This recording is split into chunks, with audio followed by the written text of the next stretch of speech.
ഒരു നായക നടനാവുകയാണെങ്കിൽ ഒപ്പം ഏത് നായിക വേണമെന്നാണ് ആഗ്രഹം? എനിക്ക് നായകനാവണമെന്ന് യാതൊരു ആഗ്രഹവും ഇല്ല എന്നുള്ളതാണ് സത്യം. സഹനടനായിക്കോട്ടെ, കൂടെ വേണ്ട ജോഡി ആരെ വേണം? അങ്ങനെ ചോദിച്ചു കഴിഞ്ഞാൽ നമുക്ക് പറയാൻ പറ്റില്ല, അറിയില്ല. കാരണം ഒരു ഉദാഹരണം പറഞ്ഞു കഴിഞ്ഞാൽ ഒരിക്കലും ഇല്ല. ഈ RJ സുമേഷ് അല്ലെങ്കിൽ RJ സുമേഷ് ചുങ്കപ്പാറ എന്ന പേരിനെ ഒരു ബ്രാൻഡാക്കി. ആ ബ്രാൻഡിനെ ജനങ്ങൾ വിശ്വസിക്കുന്നു, അല്ലെങ്കിൽ സുഹൃത്തുക്കൾ വിശ്വസിക്കുന്നു. ഇപ്പം രഞ്ജിത്ത് ബ്രോ ഒരാൾ വിളിച്ചു ചോദിക്കുന്നു, ആങ്കർ ചെയ്യാൻ പറ്റിയ ഒരാൾ വേണോ, ആരെങ്കിലും ഉണ്ടോ? തീർച്ചയായിട്ടും ഞാൻ ആ പേര് പറയും. കാരണം ഞാനിത് കണ്ടിട്ടുള്ളൂ തിരുവല്ലയിൽ. കാരണം ഇപ്പം ഒരു കാലത്ത് ഞാൻ പറയുന്നത് പാവപ്പെട്ടവരുടെ രഞ്ജിനി ഹരിദാസാണ്. ഇല്ല, ഞാൻ ഒരാളോട് പോലും പേയ്മെൻറ്റ് കണക്ക് പറഞ്ഞ് വാങ്ങിക്കാറില്ല. ഏത് സമയത്തും. കഴിഞ്ഞ ദിവസം നമ്മുടെ ഒരു പരസ്യമായിട്ട് വളരെ പ്രമുഖമായ തിരുവല്ലയിലെ ഒരു സ്ഥാപനത്തിൽ ഞാൻ ചെന്നപ്പോൾ അവിടുത്തെ ഓഫറുകളും കാര്യങ്ങളൊക്കെ എൻ്റെ ശബ്ദത്തിൽ കേട്ടുകൊണ്ടിരിക്കുക. അപ്പം ഞാൻ സത്യത്തിൽ സിമ്പിളായിട്ടൊരു കയ്യിലേക്ക് കൊടുത്തിട്ടാണ് പോയത്. അപ്പം ഞാനിങ്ങനെ ഓർക്കുമായിരുന്നു, ഇവിടെ നിൽക്കുന്ന ആൾക്കാരും ഇത് എന്നെ മനസ്സിലാക്കുന്നില്ലോ. നീയാണല്ലേ പെൺപിള്ളേർ വഴിനടക്കാൻ സമ്മതിക്കാത്തലവല ദിശാജി, മര്യാദയ്ക്ക് വീട്ടിൽ പോടാ.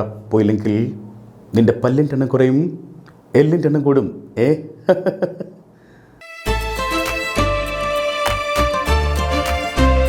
നമസ്കാരം സുമേഷേട്ടാ. നമസ്കാരം രഞ്ജിത്ത് ബ്രോ. ഏതാണ്ട് 1000-ലധികം ആളുകളെ ഇൻ്റർവ്യൂ എടുത്ത ഒരാളാണ്.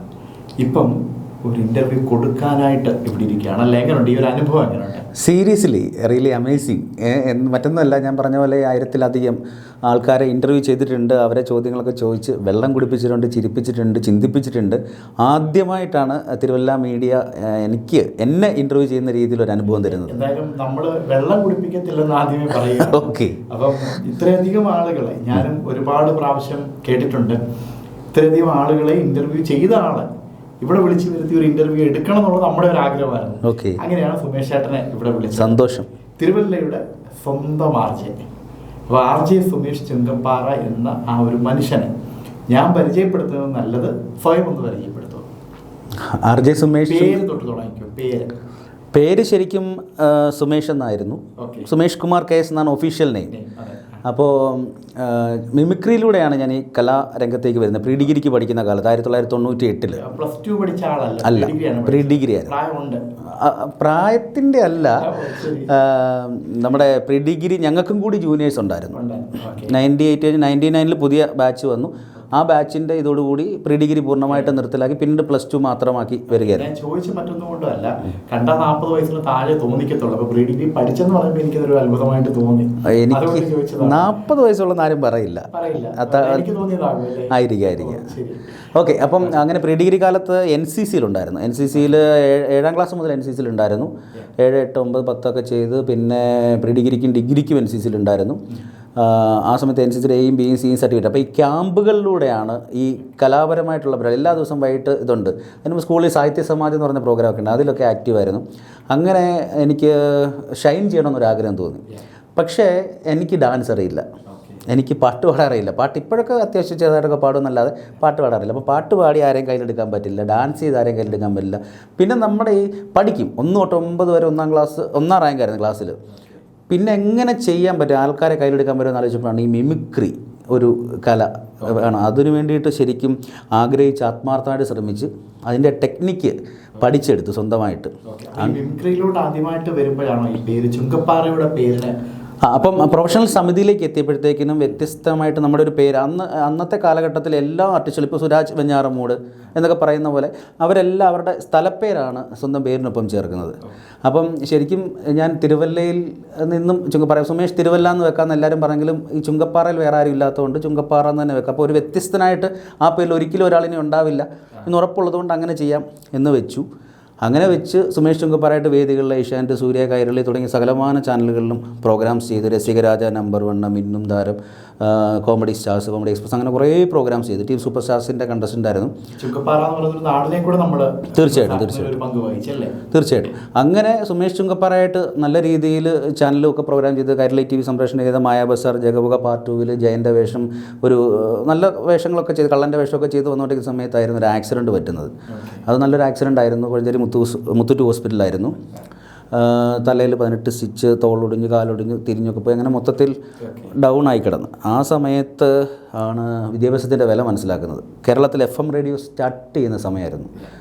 അങ്ങനെ ആ കിടന്ന കിടപ്പിൽ ഒരു ആപ്ലിക്കേഷൻ അയച്ചു. ഇങ്ങനെ തോളത്ത് സ്ലിംഗ് ഇട്ടിട്ടാണ് ഇൻ്റർവ്യൂവിന് പോകുന്നത്. ആദ്യമായിട്ട് ഇൻ്റർവ്യൂവിന് പോകുന്നത് ക്ലബ് എഫ് എമ്മിലാണ്. ക്ലബ് എഫ് എമ്മിൽ കിട്ടി. അവരുടെ ഔട്ട്ഡോർ ഇവൻ്റ് ആങ്കറായിട്ട്, മാതൃഭൂമിയുടെ ഔട്ട്ഡോർ ഇവൻ്റ് ആങ്കറായിരുന്നു. കുറേ ഓണം പരിപാടികളിൽ മാവേലിയുടെ ഇതിലും അല്ലാതെയൊക്കെ ആയിട്ട് അവർക്ക് വേണ്ടി ചെയ്തു. അത് കഴിഞ്ഞിട്ട് നേരെ ഞാൻ SFM, അന്ന് SFM എന്ന് പറയുന്ന FM-ലേക്ക് ആപ്ലിക്കേഷൻ അയക്കുന്നു. അവിടെയും വിളിക്കുന്നു, ഇൻ്റർവ്യൂ ചെയ്യുന്നു. ഈ ക്വാളിഫിക്കേഷനും പിന്നെ മിമിക്രി ബാക്കപ്പും കൂടെ ഉള്ളത് കൊണ്ട് കിട്ടി. SFM പിന്നീട് അത് റെഡ് FM ആയിട്ട് മാറി. റെഡ് FM-ലൊക്കെ ഇങ്ങനെ വർക്ക് ചെയ്യുന്ന സമയത്താണ് ഇവിടെ മാക്ഫാസ്റ്റ് എന്ന് പറഞ്ഞ തിരുവല്ലയിൽ ഒരു FM തുടങ്ങുന്നതായിട്ട് അറിയുന്നത്. പക്ഷേ അതൊരു കമ്മ്യൂണിറ്റി റേഡിയോ അല്ലേ, നമ്മൾ ലോകത്തിൽ ഇന്ത്യയിൽ തന്നെ ഏറ്റവും വലിയ 56 സ്റ്റേഷനുള്ള FM-ൽ നിൽക്കുമ്പം ഇതൊരു കുഞ്ഞു റേഡിയോ അല്ലേ എന്നൊക്കെ ചിന്തിച്ചു. പക്ഷേ 6 മാസം കൊണ്ട് മാക്ഫാസ്റ്റ് നല്ല രീതിയിൽ ഡെവലപ്പായി. കാരണം തിരുവല്ലയെ മാറ്റിമറിച്ചു മാക്ഫാസ്റ്റ്. അങ്ങനെ റേഡിയോ മാക്ഫാസ്റ്റിൽ ഞാൻ അന്ന് മുളമൂട്ടിലച്ഛനാണ് ഇതിൻ്റെ എല്ലാം നോക്കുന്ന ആളല്ലേ, അതുണ്ടാക്കിയ ആൾ. അച്ഛനെ ഞാനിങ്ങനെ ഫോൺ ചെയ്യുന്നു. ഫോൺ ചെയ്തപ്പം അച്ഛനാണെങ്കിൽ ഇവിടുന്ന് 2-3 പേര് പോയിട്ട് ആളില്ലാതെ നിൽക്കുന്ന ഒരു സമയമാണ്. അങ്ങനെ അച്ഛൻ പറഞ്ഞു എപ്പോൾ വരാൻ. ഞാൻ പറഞ്ഞു 1 മാസത്തെ നോട്ടീസ് പീരീഡ് ഉണ്ട്. അങ്ങനെ 2009 നവംബറിൽ തുടങ്ങിയ റേഡിയോ മാക്ഫാസ്റ്റിലേക്ക് 2010 ഞാൻ എത്തുന്നു. ഇവിടെ വരുമ്പോൾ ആകെ 16 പ്രോഗ്രാം മാത്രമാണ് റേഡിയോ മാക്ഫാസ്റ്റിന് ഉണ്ടായിരുന്നത്. ഞാൻ വന്നിട്ട് ഏതാണ്ട് 53 പ്രോഗ്രാംസ്, ടോട്ടൽ 53 പ്രോഗ്രാംസോളം ആക്കുന്നു. എൻ്റെ പ്രോഗ്രാമിലൂടെ എനിക്കും റേഡിയോയ്ക്കും നാഷണൽ അവാർഡ്, 2 സ്റ്റേറ്റ് അവാർഡുകളൊക്കെ നേടിക്കൊടുത്തു. നീണ്ട 13 വർഷത്തെ സേവനത്തിന് ശേഷം ഞാൻ 2023 ഒക്ടോബറിൽ അവിടെ നിന്ന് ഇറങ്ങി. അപ്പം എങ്ങനെയുണ്ടായിരുന്നു മാക്ഫാസ്റ്റിലെ ഒരു അനുഭവങ്ങൾ? ഇപ്പോൾ നമ്മുടെ ഞാൻ മനസ്സിലാക്കുന്നത് നമ്മുടെ കൂർലോസ് പിതാവുമായിട്ടൊക്കെ നല്ലൊരു ആത്മബന്ധം സമീക്ഷ. തീർച്ചയായിട്ടും ആ ഒരു ബന്ധമൊക്കെ ഒന്ന് പറയുമോ?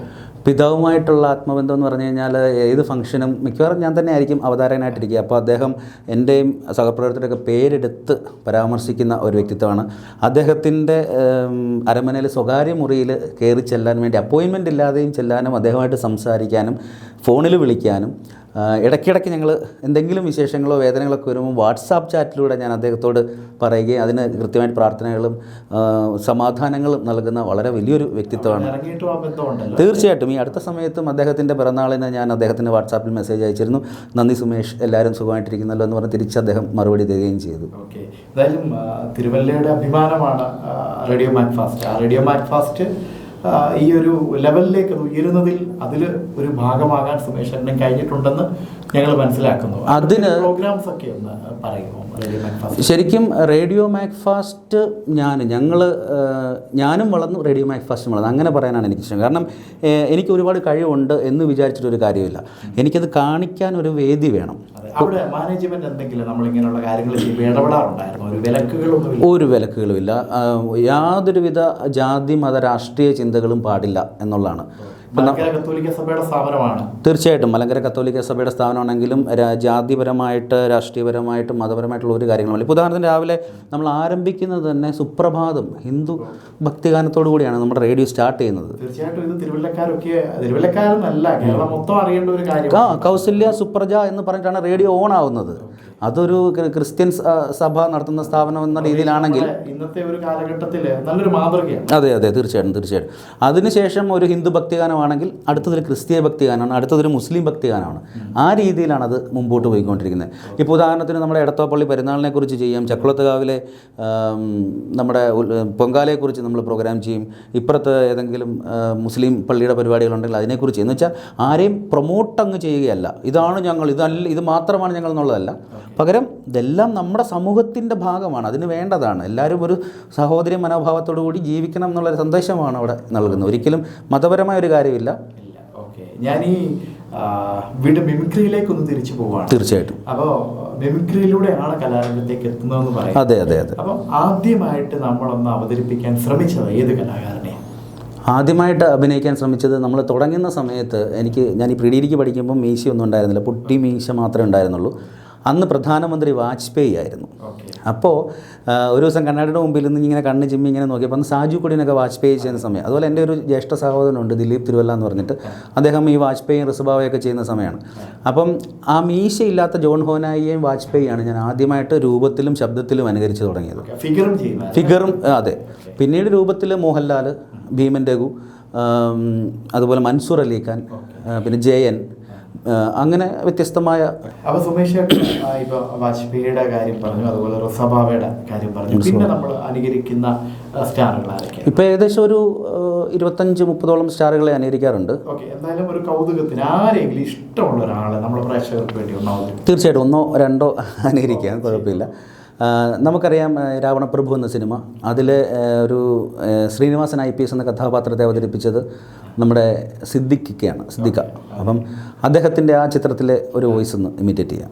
ഓക്കെ, അപ്പോൾ ആദ്യമായിട്ട് സിദ്ദിഖ്. വലിയ തിരക്കിലല്ലെങ്കിൽ can you spare little time? I can understand. ഞാൻ മനസ്സിലാക്കുന്നു ജാനകി, നിൻ്റെ ലൈഫിൽ അല്ലെങ്കിൽ നിൻ്റെ ടീനേജിൽ നീ മനസ്സിൽ കൊണ്ട് നടന്ന ഡീപ് പാഷൻ. നാളെ ഒരിക്കൽ ഇല്ലതോപ്പുകുന്ന ചരക്കിനെ ഞാൻ കുറച്ച് നാൾ കൊണ്ട് നടന്നാണെന്നവൻ പറഞ്ഞാൽ അതങ്ങനെ ചുമ്മാതെ ചിരിച്ച് തള്ളിക്കളയാൻ ഈ ശ്രീനിവാസൻ അത്ര വലിയ പുണ്യാത്മാവൊന്നുമല്ല. എടോ കാർത്തികേയൻ, എൻ്റെ വുഡ് ബി എന്നോട് പറയാറുണ്ട്, അവൾക്ക് വയസ്സറിയിച്ച കാലം മുതൽ തന്നോട് ഭയങ്കര പ്രേമമായിരുന്നു. പക്ഷെ താൻ അവളെ തീർത്തും മൈൻഡ് ചെയ്തില്ല. എന്താടോ? ഇന്ദ്രജിത്ത്, മീശമാധവൻ എന്ന ചിത്രത്തിലെ ഇന്ദ്രജിത്ത്, ഈപ്പൻ പാപ്പച്ച്. 10-15 കൊല്ലമായില്ല നമ്പൂരിച്ച പ്രതികളെ ചോദ്യം ചെയ്യാൻ തുടങ്ങിയിട്ട്, എന്നിട്ടും അറിയത്തില്ലല്ലോ. മാറുന്നില്ല. എന്താണ് നിൻ്റെ പേര്? വട്ടപ്പേര് പറയടാ. മീശമാധവൻ കൊള്ളാം, ഒരു സ്റ്റൈലൊക്കെ ഉണ്ട് കേട്ടോ. പക്ഷെ നാളെ നമ്മൾ തമ്മിൽ കാണുമ്പോൾ ആ മീശ അവിടെ ഉണ്ടായിരിക്കാൻ പാടില്ല. വടിച്ചിട്ട് വരണം, ക്ലീൻ ഷേവ്. അല്ലെങ്കിൽ ഞാനങ്ങ് ചെരച്ചുകളെ പിള്ളാച്ചൻ ചെല്ല്. സുമേഷ് ചേട്ടാ, ഇതിനിടയ്ക്ക് കുറച്ച് സിനിമകളിലൊക്കെ തല കാണിച്ചു എന്നറിഞ്ഞു. ചെറിയ വേഷങ്ങളായിരുന്നു, മുഴുനീള വേഷങ്ങളായിരുന്നു. നമ്മുടെ ആ ഒരു സിനിമാ ജീവിതത്തെ പറ്റിയോട് നമ്മുടെ പ്രേക്ഷകരോട് പറയുന്നത്? ശരിക്കും 13 വർഷത്തോളം റേഡിയോ മാക്ഫാസ്റ്റിൽ പ്രവർത്തിച്ചിട്ട് ഞാനത് FM വിടാനുള്ളൊരു കാരണം തന്നെ സിനിമകളിൽ സജീവമായി തുടങ്ങിയതുകൊണ്ടാണ്. ഇപ്പോൾ 6 സിനിമകൾ അഭിനയിച്ചു. ഇപ്പോൾ തൊട്ടുമുമ്പ് വന്നത് നമ്മുടെ ചിലങ്ക തിയേറ്ററിലൊക്കെ റിലീസായിട്ടുണ്ടായിരുന്നു. നാളേക്കായി എന്ന ചിത്രത്തിൽ ഒരു രാഷ്ട്രീയ നേതാവ് വിക്രമൻ്റെ കഥാപാത്രമായിരുന്നു. ഇപ്പോൾ നമ്മുടെ സുരേഷ് തിരുവല്ല എന്ന് പറയുന്ന ഡയറക്ടറാണ്. അതെ. വിക്രമൻ നമസ്കാരം. എന്താ ജയ്സപ്പേട്ട ഇവിടെ? ലോറിയുടെ മിസ്സിങ്ങുമായി ബന്ധപ്പെട്ട് SIയെ കണ്ടൊരു പരാതി കൊടുക്കും. പക്ഷെ SIയുടെ പെരുമാറ്റം വെച്ച് വലിയ പ്രതീക്ഷയൊന്നുമില്ല. അത്രയ്ക്ക് മുരടനായി. എന്ത് മുരടൻ? കളിയൊക്കെ അങ്ങേരുടെ കയ്യിലിരിക്കത്തേ ഉള്ളൂ. കളിക്കാൻ വന്നാലേ കളി നമ്മൾ പഠിപ്പിച്ചു കൊടുക്കും. എന്തെങ്കിലുമൊക്കെ സഹായം വേണമെങ്കിൽ പറയാൻ പഠിക്കണ്ട കേട്ടോ. നമ്മളൊക്കെ ഇവിടെ ഉണ്ടേ. യവനെ ഒന്നും പേടിക്കേണ്ട ഒരു കാര്യവും നമുക്കില്ല. അതുപോലെ തന്നെ ഇപ്പം തിയേറ്ററിൽ ഓടിക്കൊണ്ടിരിക്കുന്ന പടം ഒരു സ്മാർട്ട് ഫോൺ പ്രണയം. അതിലൊരു IT കമ്പനിയുടെ CEO റോബിൻ എന്ന കഥാപാത്രത്തെയാണ് അവതരിപ്പിച്ചത്. ഇനിയിപ്പോൾ റിലീസാകാൻ പോകുന്ന ജനാർദ്ദനൻ സാറിൻ്റെ ഒപ്പമുള്ള കെട്ടുകാഴ്ച എന്ന ചിത്രമാണ്. അപ്പം ഞങ്ങൾക്ക് റേഡിയോയുടെ ഡ്യൂട്ടി എന്ന് പറഞ്ഞാൽ ഷിഫ്റ്റാണ്. ചിലപ്പോൾ രാവിലെ 5:30 മുതൽ ആരംഭിക്കും, രാത്രി 12 വരെ വരും. പലപ്പോഴും ഷൂട്ടിങ്ങിനൊക്കെ പോയിട്ട് വന്നിട്ട് ജോലിയും ഇതും കൂടി ക്ലാഷ് ആകുന്നൊരവസ്ഥ വന്നു. അപ്പം കെട്ടുകാഴ്ചയിൽ 5 ദിവസത്തെ ഡേറ്റാണ് പറഞ്ഞിരുന്നെങ്കിൽ എനിക്ക് 1 ദിവസത്തേക്ക് പോയിട്ട് പെട്ടെന്ന് വരേണ്ട ഒരു സാഹചര്യമൊക്കെ വന്നു. അപ്പം അങ്ങനെ വന്നപ്പം സിനിമയിൽ കൂടുതൽ സജീവമാകണമെങ്കിൽ ഈ ജോലി വേണ്ട എന്ന് വെക്കേണ്ട ഒരു സാഹചര്യം വന്നു. ജോലി വേണ്ടാന്ന് വെച്ചെങ്കിലും ഞാൻ തിരുവല്ലയിൽ തന്നെയുണ്ട്, തിരുവല്ലയിൽ സജീവമായിട്ട് തന്നെയുണ്ട്. ഈ നമ്മുടെ സിനിമയിൽ കൂടുതൽ കോമഡി റോളുകളായിരുന്നു. സത്യം പറഞ്ഞു കഴിഞ്ഞാൽ മല്ലു ബോയ്സ് എന്നൊരു ചിത്രത്തിൽ മാത്രമേ ചെറിയൊരു കോമഡി എന്നുള്ളൂ. ബാക്കിയെല്ലാം സീരിയസ് കഥാപാത്രങ്ങളാണ്, വളരെ സീരിയസ് കഥാപാത്രങ്ങളാണ്. ഇപ്പം ഇനി അടുത്ത ഷൂട്ടിംഗ് തുടങ്ങാൻ പോകുന്നത് തിരുവല്ലയുടെ തന്നെ സംവിധായകരായ ജോജോ ആൻഡ് ജിജോ അവർ ചെയ്യുന്ന വേനൽപ്പറവുകൾ എന്ന് പറയുന്ന ചിത്രമാണ്. പാലക്കാട് അഗളിയിലൊക്കെയാണ് ഷൂട്ടിങ്, കോന്നി അഗളിയായിട്ടാണ്. 100 കുട്ടികൾ ആദ്യമായിട്ട് അഭിനയിക്കുന്ന ഒരു സിനിമയാണ്. അപ്പോൾ അതിനകത്തും ഒരു നായകനാണോ വില്ലനാണോ എന്ന് പോലും പറയാൻ പറ്റാത്ത ഒരു കഥാപാത്രം. ശരിക്കും പറഞ്ഞാൽ ഒരു കോമഡി ചിത്രം എനിക്കിതുവരെ എൻ്റെ മിമിക്രി വെച്ചിട്ട് കിട്ടിയിട്ടില്ല. എൻ്റെ ശരീരം ചോദിക്കാൻ കാര്യം, പൊതുവെ നമുക്കറിയാം മിമിക്രി രംഗത്ത് നിന്ന് സിനിമയിലേക്ക് ഒരാൾ വരുമ്പോൾ അവരെ പ്രത്യേകിച്ച് നമ്മുടെ സംവിധായകരൊക്കെ കൂടുതലായിട്ട് അവരൊരു കോമഡി ആർട്ടിസ്റ്റുകളായിട്ടാണ് ഉപയോഗപ്പെടുത്തിയിട്ടുള്ളത്. സുരാജ് വെഞ്ഞാറമൂടിൻ്റെ കാര്യം തന്നെ നമുക്കറിയാം, നാഷണൽ അവാർഡ് വരെ ലഭിച്ചൊരു കലാകാരനാണ് അദ്ദേഹം. ഒരു കോമഡി രംഗത്ത് ഒതുങ്ങിപ്പോയിരുന്നെങ്കിൽ ഒരിക്കലും അദ്ദേഹത്തിന് അങ്ങനെ ഒരു അവാർഡ് കിട്ടത്തില്ലായിരുന്നു. അപ്പം തുടക്കമാണെങ്കിൽ പോലും ഒരു കൊമേഡിയനായിട്ട് ഒതുങ്ങിപ്പോകാതെ നല്ല നല്ല ക്യാരക്ടറുകൾ, കോമഡി മോശമാണെന്നല്ല പറഞ്ഞത്, എങ്കിലും നല്ല നല്ല ക്യാരക്ടർ കിട്ടട്ടെ എന്ന് ഞാനും ആഗ്രഹിക്കുകയാണ്, ആശംസിക്കുകയാണ്. സന്തോഷം രഞ്ജിത്ത് ബ്രോ. അതായത് എനിക്ക് പറയാനുള്ളത് വെച്ചാൽ ഞാൻ നേരത്തെ പറഞ്ഞു, നമുക്ക് പന്ത് കയ്യിലുണ്ട്, കളിക്കാൻ ഒരു കോർട്ട് കിട്ടിയാൽ മാത്രമേ നമുക്ക് നമ്മുടെ കഴിവ് തെളിയിക്കാൻ പറ്റും. ഇപ്പോൾ തന്നെ തിരുവല്ല, ഞാനൊരു ആർജയാണ്, ഞാൻ തൃശ്ശൂർ കിടന്ന് കഴിവ് തെളിയിച്ചതുകൊണ്ട് തിരുവല്ലക്കാരനെ അറിയണമെന്നില്ല. അപ്പോൾ തിരുവല്ലയിൽ റേഡിയോ മാക്സ് ഫാസ്റ്റ് വന്നതുകൊണ്ട് അവിടെ ഒരു ആർജി ആയതുകൊണ്ട് 10-13 വർഷം കൊണ്ട് എനിക്കൊരു പേരുണ്ടാക്കി ആർജി സുമേഷ് എന്ന് പറയുമ്പോൾ അറിയുന്ന ഒരു അവസ്ഥയിലെത്തിയത്. നമുക്ക് ഈ ഒരു ഇൻ്റർവ്യൂ രസകരമാക്കുന്നതിന് വേണ്ടി, നമ്മുടെ പ്രേക്ഷകർ ഒന്ന് സന്തോഷിക്കുന്നതിന് വേണ്ടിയിട്ട് നമുക്ക് ഇടയ്ക്കിടയ്ക്ക് ഓരോ താരങ്ങളുടെ ശബ്ദം കേട്ടു പോകാം. അപ്പം അടുത്തതായിട്ട് ഞാനൊരു താരത്തെ അങ്ങോട്ട് പറയുകയാണ്. നമ്മുടെ കൊച്ചു പ്രേമൻ്റെ ശബ്ദം സുമേഷേട്ടൻ അനുകരിച്ചാൽ. പ്രസിഡന്റ് പറഞ്ഞതിലും കാര്യമുണ്ട് കേട്ടോ. മച്ചമ്പി എന്നെ നയൻതാര ഇടപെടുത്തി നായകനാക്കാന്ന് പറഞ്ഞായിരുന്നു. അപ്പൊ കുറവായുണ്ട് വേണ്ടാന്ന് പറഞ്ഞു. ആരാ ഇവിടെ ചിമ്പലടിച്ചേ? എന്തായാലും ഋഷഭാവയുടെ ഒരു ഫിഗർ ചെയ്യാൻ കഴിയുമെന്നുള്ളത് നമുക്ക് ബോഡി കാണുമ്പോൾ തന്നെ നമുക്കറിയാം. ഋഷഭാവയുടെ ഒരു ശബ്ദം നമുക്കിപ്പോൾ കേൾക്കാം. John Honai in Harihar Nagar എന്ന ചിത്രത്തിൽ. പേടിക്കണ്ട മച്ച്, ഇത് ഞാനാ ഹോനായി, ജോൺ ഹോനായി. കൊച്ചുനാളിൽ ഒരു വിരൽത്തുമ്പിൾ എണ്ണയും മറുവിരൽത്തുമ്പിൾ ആൻഡ്രൂസിനെ പിടിച്ച് അമ്മച്ചി ഒരു കഥ പറഞ്ഞിടത്തില്ലേ, ഭൂതത്താമാര് നിധി കാത്ത കഥ. ആ കഥയിലെ നിധിയെ പൊമ്മച്ചിട്ടുള്ള പെട്ടിയിൽ അതെൻ്റെയാ, അതിങ്ങി തന്നേക്ക്. തരില്ലല്ലേ ജാക്സൺ, ക്യാരിയോൺ. അപ്പോൾ ഒരു കൗതുകത്തിന് ഞാനൊന്ന് ചോദിക്കുവാണ്. ഇപ്പോൾ സിനിമയിൽ സുമേഷ് ചേട്ടൻ്റെ കഴിവ് വെച്ച് ഞങ്ങൾ പ്രതീക്ഷിക്കുന്നു. ഒരു സിനിമ, 2 സിനിമ ഇങ്ങനെ പോയി ഒരു തിരക്കുള്ള നടനൊക്കെ ആയി വരുമ്പോൾ ഈ തിരുവല്ലയെ മറന്ന് കൊച്ചി വല്ല ഫ്ലാറ്റ് എടുത്ത് താമസിക്കും? ഒരിക്കലും ഇല്ല. കാരണം ഞാൻ ഈ ഭൂമിയിലേക്ക് ആദ്യം എത്തിയത് തിരുവല്ലയിലേക്കാണ്. കാരണം തിരുവല്ല പുഷ്പഗിരി മെഡിക്കൽ കോളേജിലാണ് ഞാൻ ജനിച്ചത്. അവിടെ നിന്നാണ് ജുഫറയ്ക്ക് വേണ്ടി തിരിച്ച് വീണ്ടും തിരുവല്ലയിലെത്തിയത്. കൊച്ചിയിലും തൃശ്ശൂരും ഒക്കെ പോയിട്ടും തിരുവല്ലയിലെത്തിയത്. ഇപ്പോഴും 1 വർഷത്തോളമായിട്ട് റേഡിയോ മാക്സ് ഫാസ്റ്റിന് റിസൈൻ ചെയ്തിട്ടും എല്ലാ സാമൂഹിക സാംസ്കാരിക മേഖലകളും രാഷ്ട്രീയം ഒഴിച്ച് എല്ലാ മേഖലകളിലും തിരുവല്ലയിൽ ഞാൻ രാഷ്ട്രീയം വേണ്ട, അത് കാരണം ഒരു മാധ്യമപ്രവർത്തകനായിട്ട് നിൽക്കുമ്പോൾ ഇപ്പം ഞാൻ പത്തനംതിട്ട ജില്ലാ സെക്രട്ടറിയാണ്, JMAയുടെ ജേർണലിസ്റ്റ് ആൻഡ് മീഡിയ അസോസിയേഷൻ്റെ ജില്ലാ സെക്രട്ടറി, നേരത്തെ കോർഡിനേറ്റർ ആയിരുന്നു. അപ്പം ഒരു മാധ്യമപ്രവർത്തനത്തിന് രംഗത്ത് നിൽക്കുമ്പോൾ ഒരിക്കലും രാഷ്ട്രീയം പാടില്ല. മനസ്സിലുണ്ടാവാം, പക്ഷേ ഒരിക്കലും പൊതു രംഗത്തേക്ക്, കാരണം എല്ലാ ആൾക്കാരും എന്നോട് സ്നേഹത്തോടെ ഇടപെടുന്ന, അവരുടെ എല്ലാ പരിപാടിക്കും വിളിക്കും. അത് മാത്രമല്ല രാഷ്ട്രീയ അനൗൺസ്മെൻറ്റുകൾ പോലും ഞാൻ ചെയ്തു കൊടുക്കാറുമില്ല. അതെൻ്റെ ഒരു പോളിസിയാണ്. ഇനി നമുക്ക് സിനിമയിലേക്ക് തന്നെ മടങ്ങി വരാം. അപ്പം നാളെ ഒരു നായക നടനാവുകയാണെങ്കിൽ ഒപ്പം ഏത് നായിക വേണമെന്നാണ് ആഗ്രഹം? എനിക്ക് നായകനാവണമെന്ന് യാതൊരു ആഗ്രഹവും ഇല്ല എന്നുള്ളതാണ് സത്യം. കൂടെ വേണ്ട ജോഡി ആരെ വേണം? അങ്ങനെ ചോദിച്ചു കഴിഞ്ഞാൽ നമുക്ക് പറയാൻ പറ്റില്ല, അറിയില്ല. കാരണം ഒരു ഉദാഹരണം പറഞ്ഞു കഴിഞ്ഞാൽ ഒരിക്കലും ഇല്ല. കാരണം മറ്റൊന്നുമല്ല, ഞാൻ പറഞ്ഞില്ല എനിക്ക് അങ്ങനെ ഒരു നായകനാവണമെന്ന് ആഗ്രഹമില്ല. പിന്നെ നമ്മുടെ കൂടെ ഉണ്ടിറങ്ങിക്കിടന്ന ആൾക്കാരൊക്കെ ഒരുപാട് പേരിന്ന് ഭയങ്കര സിനിമയുടെ വലിയ വലിയ മേഖലകളിലേക്ക് ഉയർന്നു പോയിട്ടുണ്ട്. അപ്പം ഒരാൾ ഹിറ്റാവാൻ, അല്ലെങ്കിൽ എയറിലാവാൻ 1 സെക്കൻഡ് മതി. അത് നമുക്ക് പ്രവചിക്കാൻ പറ്റത്തില്ല, അൺപ്രഡിക്റ്റബിളാണ്. അപ്പം ഇനിയിപ്പം നമ്മുടെ തിരുവല്ല വിജയകുമാർ എന്ന് പറഞ്ഞ സംവിധായകൻ, ടോം ആൻഡ് ജെറിയൊക്കെ പണ്ട് ചെയ്ത അദ്ദേഹത്തിൻ്റെ ഒരു ചിത്രത്തിൽ അദ്ദേഹം എന്നെ വിളിച്ച് ചോദിച്ചു, ഞാനൊരു തിരക്കഥയിൽ എഴുതി സിനിമ തുടങ്ങുകയാണ്, അപ്പോൾ ഏത് ക്യാരക്ടർ വേണം ചെയ്യാൻ? ഞാൻ പറഞ്ഞു ഞാൻ അതിന് മാത്രം വലിയൊരു നടനൊന്നും ആയിട്ടില്ല, ഒരിക്കലും ആയിട്ടില്ല. കാരണം ആദ്യം ചെയ്ത സ്കിറ്റ്, പണ്ടൊക്കെ ഞാൻ ഏഷ്യാനിലും സൂര്യയിലും കാര്യത്തിലൊക്കെ ചെയ്ത സ്കിറ്റുകളൊക്കെ കാണുമ്പോൾ ഇപ്പം ഞാൻ ഓർക്കും, ദൈവം ഇത് ഞാൻ തന്നെയാണോ ചെയ്തത്, എന്തൊക്കെ നന്നാക്കാമായിരുന്നു എന്ന് ചിന്തിക്കുന്നുണ്ട്. അപ്പം എൻ്റെ ആദ്യത്തെ കഥാപാത്രങ്ങൾ ഇപ്പോൾ ചെയ്ത ചെറിയ വേഷങ്ങളാണെങ്കിൽ പോലും ഞാൻ കാണുമ്പോൾ ഓർക്കും ഇതിലൊക്കെ എന്തുമാത്രം നല്ല രീതിയിൽ എനിക്ക് ചെയ്യാമായിരുന്നു. അപ്പോൾ ഓരോ സമയവും നമ്മൾ ഓരോ ദിവസവും പഠിച്ചുകൊണ്ടിരിക്കുകയാണ്. അപ്പോൾ ഇതൊക്കെ കണ്ടിട്ട് ഏതെങ്കിലും സംവിധായകന്മാർ നമ്മളെ വിളിക്കുകയാണെന്നുണ്ടെങ്കിൽ വിശ്വസിച്ച് വിളിച്ചാൽ, വിജയകുമാർ സാറിനോട് ഞാൻ പറഞ്ഞു, സാറേ എനിക്ക് അങ്ങനെ പറയാൻ അറിയില്ല, സുമേഷിന് ഏത് കഥാപാത്രം തന്നാൽ സുമേഷിന് നന്നാക്കാൻ പറ്റും. ഞാൻ സാറിനോട് സാറേ എനിക്കറിയില്ല, സാർ ഒരു കഥാപാത്രത്തിനെ വിശ്വസിച്ചേൽപ്പിച്ചാൽ ഞാനത് മാക്സിമം ചെയ്യാം. കൂടുതലായിട്ടും അങ്ങനെ എനിക്ക് അത് ബാക്കി സിമ്പിളായിട്ട് ഉണ്ടാക്കാം. ഞാൻ മനസ്സിലാക്കുന്നില്ല, ഒരു വണ്ണമുള്ളൊരു ചോക്ലേറ്റ് നായകൻ ഇതിൽ ചോക്ലേറ്റ് അല്ല. കാരണം ഇതിൽ ഇപ്പം ഞാൻ ഫിഗർ ചെയ്യുന്ന വ്യക്തികൾ ലാലേട്ടൻ, മോഹൻലാൽ, ഭീമൻ രഘു, മൻസൂർ അലിഖാൻ, വിജയകാന്ത്, സുരേഷ് ഗോപി, ജയൻ. അപ്പം ഇതൊക്കെ ഒരു തരത്തിലും ബന്ധമില്ലാത്ത കഥാപാത്രങ്ങളാണ്. അപ്പം നാളെ എന്നോട് ഇന്ദ്രൻസിൻ്റെ ഫിഗർ ചെയ്യാൻ പറഞ്ഞ് എന്നെക്കൊണ്ട് പറ്റില്ല. അപ്പം നമുക്ക് കയ്യിൽ ഒതുങ്ങാൻ പറ്റുന്ന, ചെയ്യാൻ പറ്റുന്ന കാര്യങ്ങളെ നമുക്ക് ചെയ്യാൻ പറ്റത്തുള്ളൂ. ഇപ്പം മമ്മൂക്കയുടെ ശബ്ദം അനുകരിക്കാൻ പറഞ്ഞാൽ ചിലപ്പോൾ എന്നെക്കൊണ്ട് പറ്റിയെന്ന് വരത്തില്ല. അപ്പോൾ നാളെ ഒരു ഡയറക്ടർ അവർ വിശ്വസിച്ച്, ഇപ്പം സുരാജ് വെഞ്ഞാറമൂട് എന്ന് പറയുന്ന അദ്ദേഹം എൻ്റെ സുഹൃത്താണ്.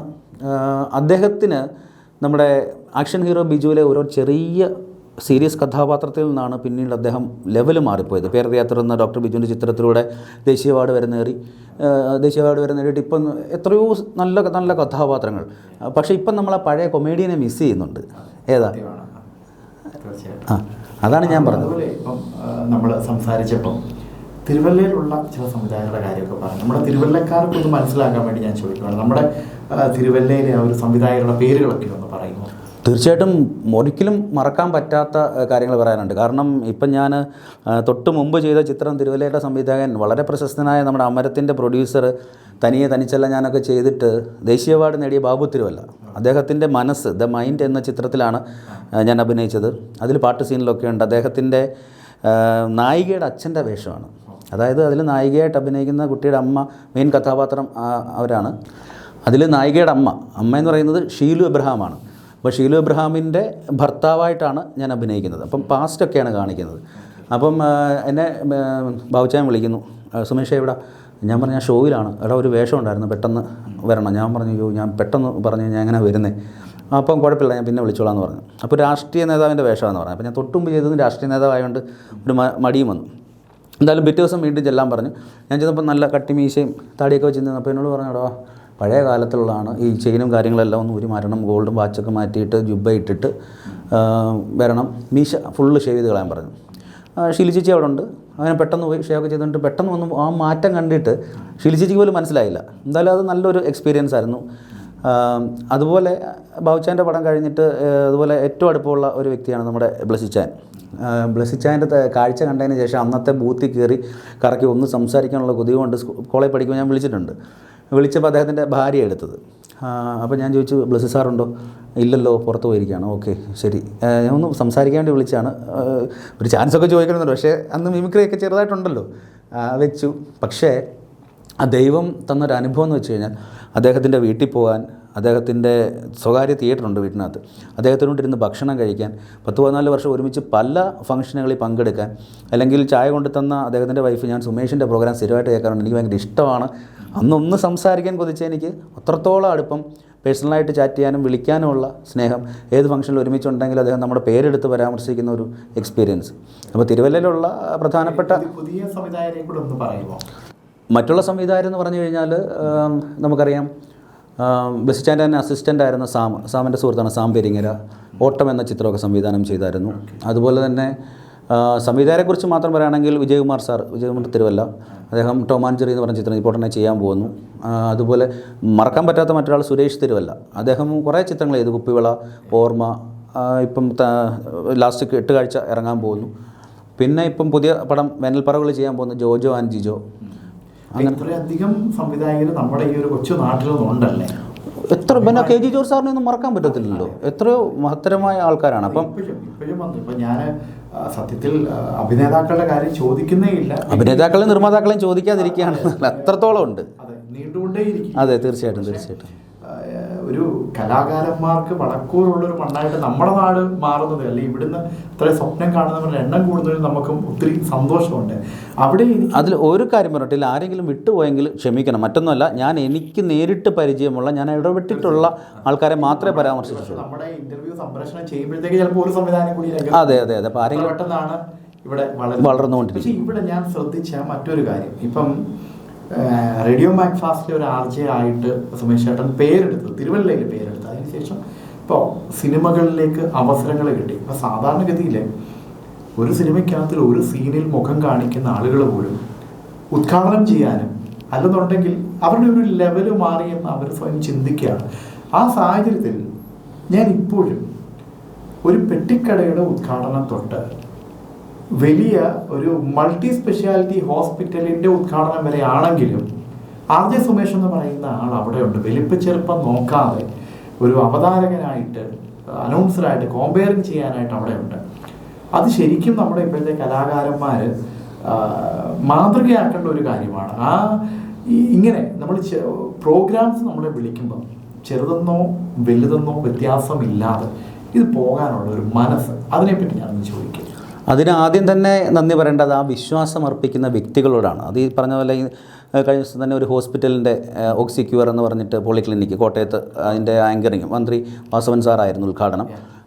അപ്പം ഈ വിളിക്കുന്ന ആൾക്കാർക്ക് ഞാനൊരു ഗ്യാരണ്ടിയാണ്, ഒരു നോട്ടീസ് അയച്ച് തന്നിട്ട് ഈ ഷോ കോമ്പയർ ചെയ്തേക്കണം എന്ന് പറഞ്ഞു കഴിഞ്ഞാൽ പിന്നെ അവർക്ക് ടെൻഷൻ അടിക്കും. ഇടയ്ക്കൊന്ന് ഞാൻ കയറുവാണ്, പരസ്യമായിട്ട് പറയണ്ട എങ്കിലും ഒരു സാധാരണക്കാരൻ, ഒരു സ്ഥാപനം തുടങ്ങുന്ന ഒരാൾക്ക് RJ സുമേഷിൻ്റെ പേയ്മെൻറ്റ് എത്രയാണെന്ന് ധൈര്യമായിട്ട് ചോദിക്കാൻ പറ്റുമോ? നമ്മളൊരു ജോലി എടുക്കുന്നു, ആ ജോലിക്ക് ഒരു പ്രതിഫലം വേണം. ഇപ്പം നമുക്ക് വിശക്കുന്നുണ്ട്, നമുക്ക് 50 രൂപയ്ക്ക് വേണമെങ്കിൽ പഴങ്കഞ്ഞിയും ചമ്മന്തിയും തൈരും കൂട്ടി കഴിക്കാം. അതേസമയം നമുക്ക് 450 രൂപയ്ക്ക് മട്ടൻ ബിരിയാണിയും കഴിക്കാം. ഇപ്പോൾ ഒരു പെട്ടിക്കട തുടങ്ങുന്ന ഒരു വ്യക്തി എന്നെ ഉദ്ഘാടനത്തിനോ കോമ്പയറിങ്ങിനോ വിളിച്ചാൽ ഞാൻ മേടിക്കുന്ന തുക ആയിരിക്കത്തില്ല ഒരു മൾട്ടി സ്പെഷ്യാലിറ്റി ഹോസ്പിറ്റലിൻ്റെ കോമ്പയറിങ്ങിനെ വിളിക്കുമ്പോൾ. ആ ഡിഫറൻസ് ഉണ്ടാവും. വേറൊരു കാര്യം കൂടെ, ഈ തിരുവല്ലയിൽ ഏത് പ്രോഗ്രാം വന്നാലും ഞാൻ RJ സുമേഷ് അല്ലാതെ വേറെ ആളെ ഞാൻ കണ്ടിട്ടില്ല. ഇത് ശരിക്കും പറഞ്ഞാൽ കൊട്ടേഷൻ എടുത്തേക്കുവാണോ? തിരുവല്ലയുടെ പരിപാടികളെല്ലാം ഞാനേ നടത്തുമെന്ന്. കഴിഞ്ഞ 13 കൊല്ലമായിട്ട് ഏത് ആൾക്കാർ പുഷ്പമേള നടത്തിയാലും, നമ്മുടെ 2 സംഘടന ഉണ്ട്, horticulture development society, agri horticulture society ഉണ്ടല്ലോ. മറ്റെന്ത് പരിപാടികൾ വന്നാലും അതിൻ്റെ മൊത്തം പബ്ലിസിറ്റി, അനൗൺസ്മെൻറ്റ്, റോഡ് ഷോ എല്ലാം എൻ്റെ ശബ്ദത്തിൽ തന്നെയാണ് ഞാൻ റെക്കോർഡ് ചെയ്ത് കൊടുക്കുന്നത്. അപ്പോൾ അതിൻ്റെ അവർ പറയുന്ന ഒരു കാര്യം എന്ന് വെച്ച് കഴിഞ്ഞാൽ, അവരൊരു കാര്യം വിളിച്ചു പറയുന്നു. ചിലപ്പം ഒരു സ്ഥാപനത്തിൻ്റെ പേര് മാത്രമായിരിക്കും എന്നെ വിളിച്ച് പറയുന്നത്. അപ്പോൾ അതിന് വേണ്ട സ്ക്രിപ്റ്റ് എഴുതുക, സ്ക്രിപ്റ്റിന് അനൗൺസ് ചെയ്യുക, പ്രത്യേകിച്ച് നാട്ടിലുള്ള എല്ലാ സ്ഥാപനങ്ങളും അറിയുകയും ചെയ്യാം അല്ലേ? അതാണ് ഏറ്റവും വലിയൊരു പ്ലസ് പോയിന്റ്. എനിക്ക് ഇത്രയും കാലം കൊണ്ടുണ്ടായത് ഈ ഒരു സൗഹൃദ വലയങ്ങളാണ്. ഇവിടെയുള്ള സകലമാന സിമ്പിളായിട്ട് പറഞ്ഞാൽ ചെയർമാൻ മുതൽ ചെരുപ്പ് കുത്തി വരെ അത് അവരുടേത് തൊഴിൽ നല്ല രീതിയിൽ ചെയ്യുന്നവരാണ്. പക്ഷേ ഞാൻ അതിനെ വേറെ മോശമായിട്ട് പറഞ്ഞതല്ല. അങ്ങനെ ഏറ്റവും താഴെയാണെങ്കിലും മുകളിലാണെങ്കിലും അതിൻ്റെ മൊത്തം ആൾക്കാരുമായിട്ടുള്ള ഒരു നല്ല ബന്ധം എനിക്ക് കീപ്പ് ചെയ്യാൻ സാധിക്കുന്നുണ്ട്. അപ്പോൾ എന്ത് സംഭവം വന്നാലും അവർക്കൊരു ഗ്യാരണ്ടിയാണ്. ആ കാര്യം വിളിച്ചു പറഞ്ഞാൽ കൃത്യമായിട്ട് നമ്മളത് ചെയ്തു കൊടുക്കും. മറ്റുള്ളവർക്ക് പിന്നെയും പിന്നെ ഇൻസ്ട്രക്ഷൻസ് കൊടുത്തുകൊണ്ടിരിക്കണം. അത്രേ ഉള്ളൂ. അപ്പം ഇനി ആ പരസ്യത്തിൻ്റെ ആ ഒരു സ്ഥാപനത്തിൻ്റെ ഓണറെ വിളിച്ച് ചോദിക്കണം. എനിക്ക് പേഴ്സണലായിട്ട് ബന്ധമുള്ളവരായിരിക്കും. അതിൻ്റെ സ്ക്രിപ്റ്റ് ഓൾറെഡി എൻ്റെ മനസ്സിലുണ്ടായിരിക്കും. ഞാൻ തന്നെ അത് റെക്കോർഡ് ചെയ്ത് കൊടുത്തു കഴിയുമ്പം അവർ മനസ്സിൽ ചിന്തിച്ച 100% മുകളിലായിരിക്കും ഈ സാധനം ഔട്ട്പുട്ട് ചെയ്യുന്നത്. അല്ലെങ്കിൽ ഒരു കോമ്പയർ ചെയ്യാൻ വേണ്ടി വിളിക്കുന്നു, അല്ലെങ്കിൽ ഒരു വർക്കിന് വേണ്ടി വിളിക്കുന്നു. ആ സമയത്തും ഈ പറഞ്ഞതുപോലെ എന്നെ ഏൽപ്പിച്ചാൽ പിന്നെ ഒന്നും ചിന്തിക്കേണ്ട. അപ്പോൾ അതായത് ഒരു സ്ഥാപനം ആരംഭിക്കുന്ന ഒരാളെ സംബന്ധിച്ച് അയാളുടെ പ്രോഗ്രാം ഒരു പരസ്യം ചെയ്യണമെങ്കിലും നമ്മൾ ചെയ്യും. അതെ, കഴിഞ്ഞ് ഉദ്ഘാടന ദിവസം കോമ്പയറിംഗ് ചെയ്യണമെങ്കിലും ചെയ്യും. ഓൾ ഇൻ ഓൾ ചെയ്യും. തീർച്ചയായിട്ടും തിരുവല്ലക്കാർക്ക് എനിക്കൊത്തിരി സന്തോഷമുണ്ട്. കാരണം നമ്മളിപ്പം ഇന്നത്തെ കാലത്ത് ആഗ്രഹിക്കുന്നത് ഒരു ഓൾറൗണ്ടറെ കിട്ടുവാണെന്നുണ്ടെങ്കിൽ അവർക്ക് പല കാര്യത്തിൻ്റെ പുറകെ പോകണ്ട. അപ്പം RJ സുമേഷിനെയും വിളിച്ച് പരിപാടി ഏൽപ്പിച്ച് കഴിഞ്ഞാൽ പിന്നെ ഒന്നും നോക്കണ്ട. ആ ഒരു ഗ്യാരണ്ടി ഉണ്ട്. അത് ശരിക്കും ഈ നാട്ടുകാർ തരുന്നൊരു വിശ്വാസമാണ്.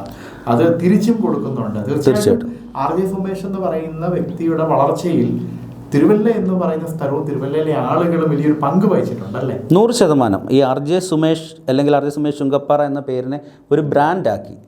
ആ ബ്രാൻഡിനെ ജനങ്ങൾ വിശ്വസിക്കുന്നു, അല്ലെങ്കിൽ സുഹൃത്തുക്കൾ വിശ്വസിക്കുന്നു. ഇപ്പം രഞ്ജിത്ത് ബ്രോ ഒരാൾ വിളിച്ചു ചോദിക്കുന്നു, ആങ്കർ ചെയ്യാൻ പറ്റിയ ഒരാൾ വേണോ, ആരെങ്കിലും ഉണ്ടോ? തീർച്ചയായിട്ടും ഞാൻ ആ പേര് പറയും. കാരണം അതാ ഞാൻ മുമ്പേ ഞാനിതേ കണ്ടിട്ടുള്ളൂ തിരുവല്ലയിൽ. കാരണം ഇപ്പം ഒരു കാലത്ത് ഞാൻ പറയുന്നത് പാവപ്പെട്ടവരുടെ രഞ്ജിനി ഹരിദാസാണ്. ഇല്ല, ഞാൻ ഒരാളോട് പോലും പേയ്മെൻറ്റ് കണക്ക് പറഞ്ഞ് വാങ്ങിക്കാറില്ല. ഞാൻ നേരത്തെ പറഞ്ഞ പോലെ വെട്ടിക്കടക്കാരൻ്റേതും അല്ലെങ്കിൽ അത് പറഞ്ഞത് സത്യമാണ് കേട്ടോ. അത് കാരണം ഞാൻ ഒരിക്കലും അത് കാരണം സാധാരണഗതിയിൽ നമുക്കറിയാം, ഞാൻ മുമ്പേ പറഞ്ഞതുപോലെ തന്നെ ഒരല്പം ഒന്ന് ഫേമസ് ആകുമ്പോൾ തന്നെ മിനിമം ഇന്നോവയിലേ വരത്തുള്ളൂ. കൂടെ ഒരു 2 സ്റ്റാഫും കാണും. അങ്ങനെ ഒരു സെറ്റപ്പായിട്ടാണ് ഇറങ്ങുന്നത്. ഈ പറയുന്ന പോലെ നമുക്ക് ചന്തയിൽ പോയാലും RJ സുമേഷിനെ കാണാം. ഇനി തിരുവല്ലയിലെ വലിയൊരു പ്രോഗ്രാമിന് പോയാലും അവിടെ കാണാം. അത് തീർച്ചയായിട്ടും അത് കണക്ക് പറഞ്ഞ് കാശ് വാങ്ങിക്കാത്തതിൻ്റെ കുഴപ്പം കൂടാണെന്നാണ് ഞാൻ പറയുന്നത്. നല്ല കാര്യമാണ്. കാരണം അതുകൊണ്ടാണ് ഇപ്പം ഞങ്ങളെപ്പോലുള്ളവർക്കും തീർച്ചയായിട്ടും ഞങ്ങളൊക്കെ വളർന്നു വരുന്ന സ്ഥാപനങ്ങളാണ്. അപ്പം നമ്മുടെ ഒരു വളർച്ചയിൽ നിങ്ങളെപ്പോലുള്ളവരെ ഞങ്ങൾ ഡിപ്പെൻഡ് ചെയ്യാൻ നമുക്ക് ധൈര്യമായിട്ട് ഞാൻ മുമ്പേ പറഞ്ഞതുപോലെ തന്നെ നമുക്ക് വിളിക്കാൻ സാധിക്കും.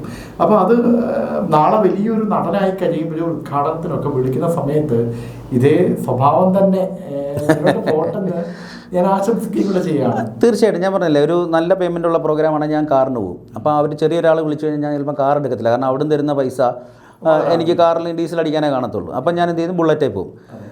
കഴിഞ്ഞ ദിവസം എൻ്റെ കസിനുമായിട്ടാണ് ഞാൻ പരിപാടിക്ക് പോയത്. അമ്പലപ്പുഴയിലായിരുന്നു പരിപാടി. അവിടെ ചെന്ന് പ്രോഗ്രാമിന് കയറി കോമ്പയറിംഗ് എല്ലാം ചെയ്തു. ഒരു പുസ്തക പ്രകാശനമായിരുന്നു.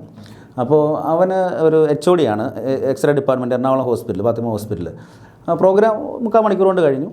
അപ്പം ഞാൻ പേയ്മെൻ്റ് ഒന്നും പറഞ്ഞില്ല. അവിടെ പ്രകാശനം ചെയ്തൊരു പുസ്തകം എനിക്ക് തന്നു. പകരം എല്ലാം പോകാൻ നേരം ഒരു 2000 രൂപയും കൂടെ തന്നു. അപ്പോൾ കാറേ കയറി കഴിഞ്ഞപ്പോഴത്തേക്കിനും ഞങ്ങളോട് പറഞ്ഞു, ഒരു 1000 രൂപയ്ക്ക് ഡീസൽ അടിച്ചേക്ക്, ബാക്കി 1000 രൂപ ഉണ്ടല്ലോ ഫുഡ് കഴിക്കാമെന്ന് പറഞ്ഞു. ഞാൻ പറഞ്ഞു 2000 കുറഞ്ഞു പോയല്ലേ. അപ്പോൾ അവനോട് പറയാം, എനിക്കൊരു ഫുൾ ഡേ വർക്ക് ചെയ്താൽ 750 രൂപ എൻ്റെ ശമ്പളം. ഈ അരമണിക്കൂർ കൊണ്ട് 2000 രൂപ ഉണ്ടാക്കിയ വലിയ കാര്യമല്ലേ ഇത്. അപ്പം ശരിക്കും അതെനിക്ക് ചിന്തിക്കാനുള്ളൊരു ഇതൂടെ തന്നു. അപ്പം ഞാൻ പറഞ്ഞില്ല, അത് ഞാൻ കണക്ക് പറഞ്ഞതല്ല. പേയ്മെൻറ്റ് ഞാൻ ആരോടും പറയാറില്ല.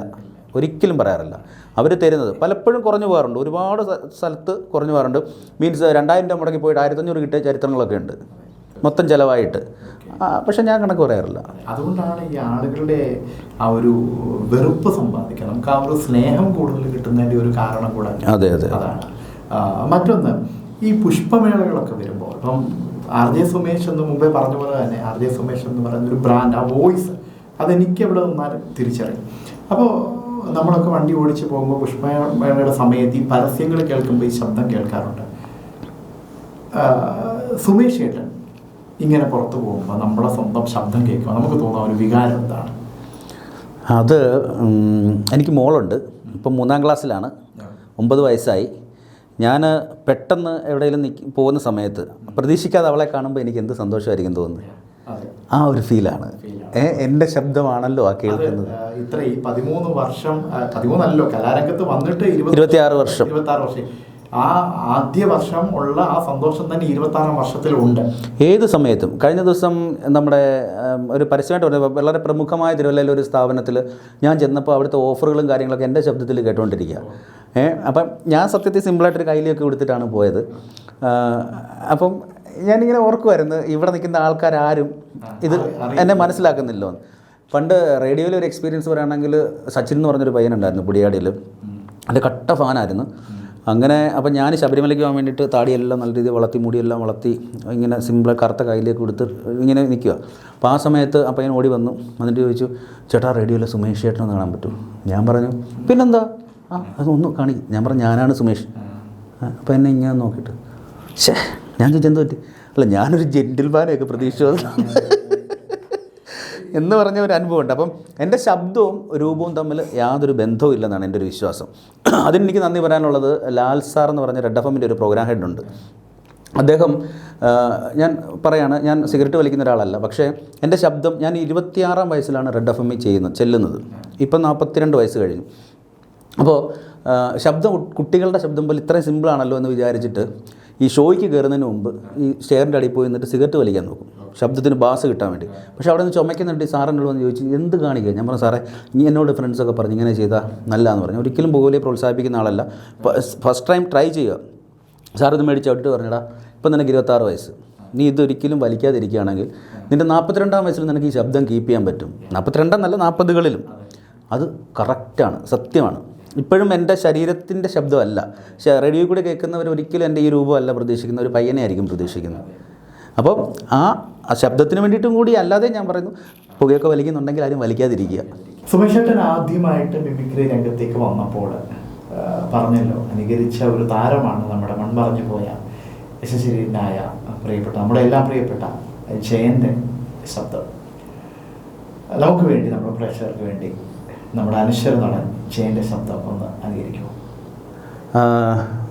ജഗപുക എന്ന് പറഞ്ഞൊരു കരളി സീരിയൽ ഉണ്ടായിരുന്നു, അതിൻ്റെ പാർട്ട് 2 മായ ബസാർ. അതിൽ ജയൻ്റെ വേഷം ഇമിറ്റേറ്റ് ചെയ്തതും അദ്ദേഹത്തിന് ശബ്ദം കൊടുത്തതും ഞാൻ തന്നെയാണ്. എൻ്റെ അതുപോലെ ഇപ്പം നമ്മുടെ രാജാമണി, സെന്തിൽ, പിന്നെ ബിനു അടിമാലി, ഞങ്ങളുടെയൊക്കെ ആദ്യത്തെ സീരിയലായിരുന്നു അത്. അപ്പം അതിൽ ജയൻ്റെ വോയിസ്. പയ്യൻസ് നീയാണല്ലേ പെൺപിള്ളേർ വഴിനിറക്കാൻ സമ്മതിക്കാത്തലവല ദിഷാജി, മര്യാദയ്ക്ക് വീട്ടിൽ പോടാ, പോയില്ലെങ്കിൽ നിൻ്റെ പല്ലിൻ്റെ എണ്ണം കുറയും, എല്ലിൻ്റെ എണ്ണം കൂടും. ജയൻ്റെ ശബ്ദം കേട്ടപ്പോൾ എനിക്ക് ഒത്തിരി സന്തോഷം തോന്നിയ ഒരു കാര്യം കൂടെ ഞാൻ പറയാം. വളരെ നന്നായിരിക്കുന്നു. അത് മാത്രവുമല്ല, എല്ലാവരും ഈ ജയനെ അനുകരിച്ചാണ്, അത് മോശമാകരുത്. വെറുതെ വലിച്ചു നീട്ടിയുള്ള അനുകരണങ്ങളാണ് നമ്മൾ കണ്ടിട്ടുള്ളത്. ഇതൊരു സ്വാഭാവികമായിട്ടുള്ള ജയൻ്റെ ശബ്ദം തന്നെയാണ് നമുക്ക് കേൾക്കാൻ കഴിയുന്നത്. തീർച്ചയായിട്ടും സുമേഷ് ചേട്ടൻ അതിൻ്റെ അതിൽ നല്ലൊരു മാതൃക തന്നെയാണ് കാണിച്ചത്. അഭിനന്ദനം അർഹിക്കുന്നു. അതിൽ ഇത്രയും നേരം നമ്മൾ മലയാള താരങ്ങളുടെ ശബ്ദമാണ് കേട്ടുകൊണ്ടിരുന്നത്. എനിക്കൊരാഗ്രഹം, ഏതെങ്കിലും ഒരു തമിഴ് സിനിമാ താരത്തിൻ്റെ ശബ്ദം കേൾക്കണം എന്നൊരാഗ്രഹം. അത് ഞാൻ സുമേഷ് ചേട്ടനെ വിടുകയാണ്. ഇഷ്ടമുള്ള ഒരു താരത്തെ ഒന്ന് അനുകരിച്ച് കേൾപ്പിക്കുമോ? പ്രകാശ് രാജ്. நான் கமல்னை பார்த்துருக்கேன், நீ பார்த்துருக்கேன், எம்ஜிஆரை பார்த்துருக்கேன். ஒன்றை மாதிரி பெரிய நடிகரை பார்க்கவே இல்லைடா. அழுவாதம்மா, அழுவாத, அழுதா துக்கமலை படிச்சு, அந்த மாதிரி துக்கமலை படிச்சுனா என் கோபக்கால அடிச்சிடும். என் கோபக்கால கூடாது, മനസ്സുക്കുള്ള വച്ച് നാടിക്കാൻ പറഞ്ഞാൽ അടിക്കണോ, അത് ഉങ്ക അച്ഛനാണാലും ശരി. സുമേഷ് ചേട്ടാ, കലാരംഗത്തെ കാര്യങ്ങളൊക്കെ നമ്മൾ പറഞ്ഞു. തീർച്ചയായിട്ടും പ്രൊഫഷണലായിട്ട് ഇപ്പം റേഡിയോ മാക്ഫാസ്റ്റിലാണല്ലോ ഏറ്റവും കൂടുതൽ നാൾ നമ്മൾ വർക്ക് ചെയ്തത്. അപ്പം അവിടെ നമ്മുടെ ഒരു മുളമൂട്ടിൽ പിതാവിൻ്റെ കാര്യം പറഞ്ഞു, നമ്മുടെ തിരുമേനിയുടെ കാര്യം നമ്മൾ പരാമർശിച്ചു. മാക്ഫാസ്റ്റിൽ നമ്മൾ ഓർത്തെടുക്കാൻ പറ്റുന്ന മറ്റ് നന്ദിയോടുകൂടി ഓർക്കുന്ന ആരെങ്കിലും?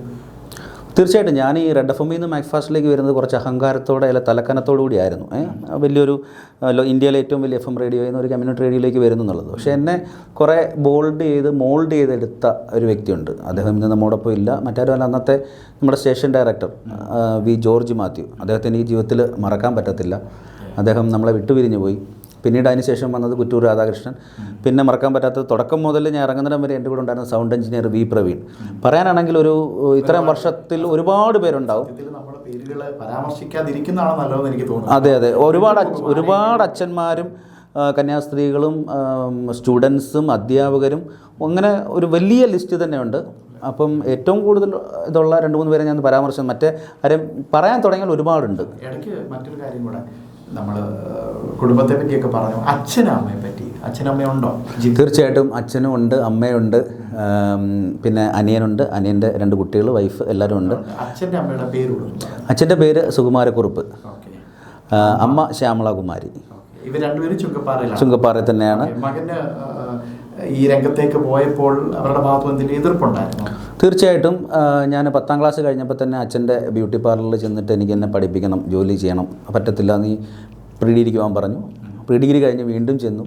അപ്പം പറഞ്ഞു പറ്റത്തില്ല, നീ ഡിഗ്രിക്ക് പോകാൻ പറഞ്ഞു. അങ്ങനെ ബികോമിന് പോയി. അതിനും ഫസ്റ്റ് ക്ലാസ് ഉണ്ടായിരുന്നു. അത് കഴിഞ്ഞപ്പോഴത്തേനും എനിക്ക് മനസ്സിലായി ഇനി ബ്യൂട്ടി പാർലർ എൻ്റെ ലൈഫ് വേറെയാണ്. അങ്ങനെ അത് കഴിഞ്ഞ് PGDCA ചെയ്തു, MA journalism and mass communication ചെയ്തു. അതെ, ഞാനൊക്കെ ചെയ്തു. അന്ന് എനിക്ക് ഏറ്റവും കൂടുതൽ സന്തോഷമുള്ളൊരു സംഭവം ഈ അടുത്ത സമയത്തുണ്ടായി. മറ്റൊന്നുമല്ല, ഞാൻ ചുങ്കപ്പാറയിൽ ഈ പേരൊക്കെ വന്നതിന് ശേഷം ഞാൻ പഠിച്ച 2 സ്കൂള്, CMS സ്കൂളും സെൻറ്റ് ജോർജ് ഹൈസ്കൂളും എന്നെ വിളിച്ച് ആദരിക്കുകയുണ്ടായി. രണ്ടും ചുങ്കപ്പാറയിലാണ്. അപ്പോൾ CMS സ്കൂളിൽ ആദരിക്കാൻ വേണ്ടി ചെന്നപ്പം ഞാൻ അച്ഛനും അമ്മയും കുടുംബത്തോട് എല്ലാവരും വന്നിരുന്നു കാണാൻ വേണ്ടിയിട്ട്. അന്ന് എന്നെ ഷാൾ അണിയിക്കാൻ വേണ്ടിയിട്ട് വേദിയിലേക്ക് ക്ഷണിച്ച സമയത്ത് ഞാൻ എൻ്റെ അച്ഛനെയാണ് വിളിച്ചത്. എനിക്ക് കിട്ടുന്ന ആദരവ് ഇദ്ദേഹത്തിനുള്ളതാണ്. എൻ്റെ അച്ഛനും അമ്മയും ദയവായിട്ട് വന്നത് സ്വീകരിക്കണമെന്ന് പറഞ്ഞു. അച്ഛന് ഇപ്പോൾ ഇച്ചിരി ഓർമ്മക്കുറവൊക്കെ ഉണ്ട്. പക്ഷേ എനിക്ക് കിട്ടിയ മെമൻറ്റ്, എൻ്റെ ഫോട്ടോ വെച്ച മെമൻറ്റ് അമ്മ സ്വീകരിച്ചു, ഷാൾ അച്ഛനെ അണിയിച്ചു. അപ്പോൾ ഞാൻ ഓർക്കുമായിരുന്നു, 1ാം ക്ലാസ്സിൽ പഠിക്കാൻ വേണ്ടി ഒരു 4.5 വയസ്സിൽ ഈ അച്ഛൻ്റെ അമ്മയുടെയും കൈ പിടിച്ചാണ് ഈ സ്കൂളിൻ്റെ പടി കയറി ഞാൻ വന്നത്. ഇന്ന് അവരുടെ 2 പേരുടെയും കൈ പിടിച്ചിട്ട് ഇത്രയും വർഷങ്ങൾക്ക് ശേഷം അവിടെ സ്കൂളിലെത്താനും എനിക്ക് കിട്ടിയ ആദരവ് അവർക്ക് സമർപ്പിക്കാനും സാധിച്ചു. അതൊരു വലിയ പുണ്യമായിട്ട് ഞാൻ കരുതുക.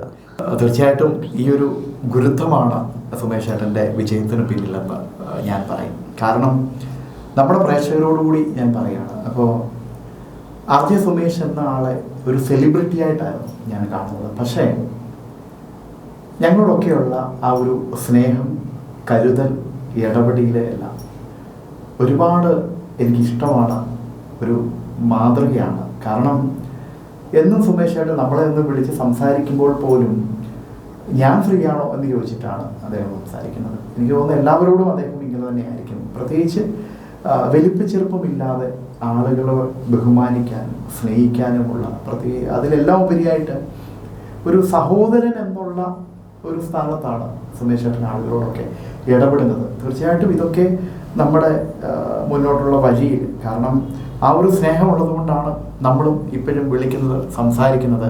ഈ ഒരു ലാളിത്യം എന്ന് നിലനിർത്താൻ കഴിയട്ടെ എന്ന് ആശംസിക്കുന്നു. അതോടൊപ്പം തിരുവല്ല മീഡിയ എന്ന് പറയുന്നത് തിരുവല്ലയുടെ ഓൺലൈൻ ചാനലാണ്. ഞങ്ങളുടെ ഏറ്റവും വലിയ ആഗ്രഹം തിരുവല്ലയിൽ നിന്ന് പരമാവധി ആളുകൾ വളർന്നു വരണം. അവർക്ക് നമ്മളെ കൊണ്ട് ഒരു വാക്കുകൊണ്ടെങ്കിലും ഒരു പ്രോത്സാഹനം കൊടുക്കാൻ പറ്റിയാൽ അത് ഞങ്ങളുടെ പ്രവർത്തനങ്ങൾ കൊണ്ട് ധന്യമായെന്ന് ഞങ്ങൾ വിശ്വസിക്കുകയാണ്. അപ്പോൾ വലിയ വലിയ നടനായി കഴിയുമ്പോൾ ഞങ്ങളൊരു ഇൻ്റർവ്യൂവിന് വിളിക്കുമ്പോൾ അന്നും വരണമെന്ന് അഭ്യർത്ഥിച്ചുകൊണ്ട് ഞാനത് വൈൻഡപ്പ് ചെയ്യുന്നു. നന്ദി, നമസ്കാരം. Thank you.